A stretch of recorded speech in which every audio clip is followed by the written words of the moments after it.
El anacrónico y caduco statu quo del monte del templo.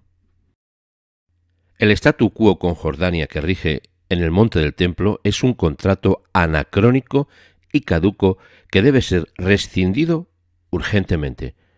La palabra que más molesta a los irresponsables que gestionan la entrada y el desarrollo de la vida, entre comillas, en el monte del templo es el vocablo monte del templo, valga la maravillosa redundancia.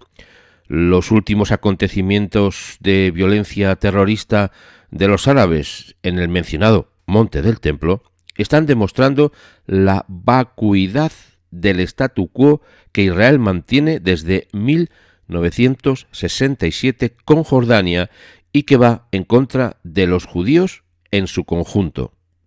La dramática sensación de estar en peligro de muerte cada vez que un judío o grupo de judíos se les permite entrar al recinto del reiteradamente mencionado monte del templo contrasta con la libertad de acción de los árabes en ese lugar.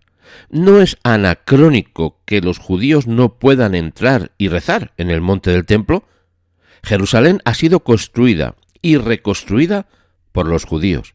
La única cosa que han hecho los árabes y siguen haciendo es destruir Jerusalén, especialmente en el monte del templo, intentando arrasar con todo vestigio arqueológico que relacione el lugar con los judíos.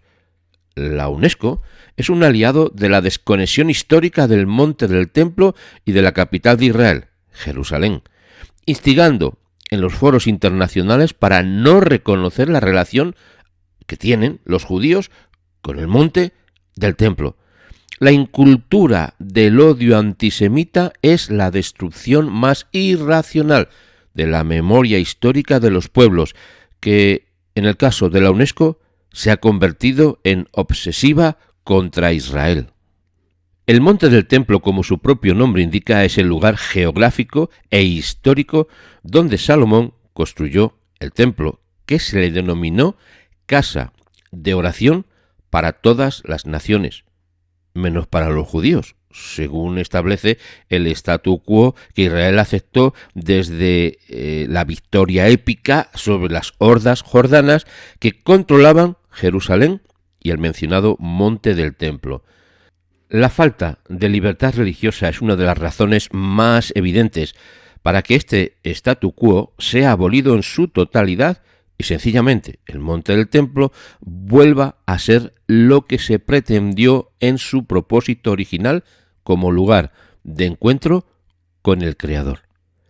Todas las naciones tendrían cabida en este espacio santo y santificador para aquellos que de corazón sincero buscaran la ayuda del cielo.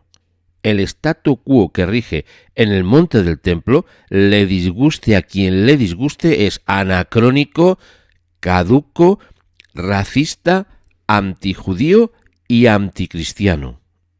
El Estado de Israel, como garante de la libertad religiosa dentro de todas sus fronteras, no puede tener una frontera interna en el monte del templo.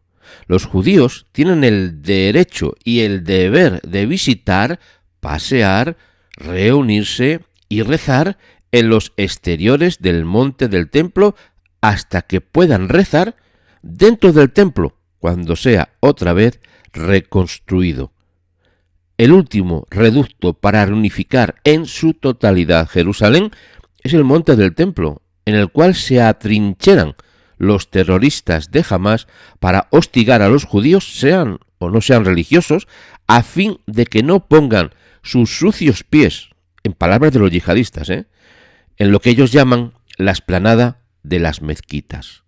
El Estado de Israel ha demostrado fehacientemente y escrupulosamente que respeta la libertad religiosa de musulmanes, cristianos y judíos, así como del resto de las creencias, por muy antagónicas que pudieran parecer con el judaísmo. El anacrónico y caduco statu quo del monte del templo debe ser abolido para que la ley del cielo tenga su cumplimiento en la tierra.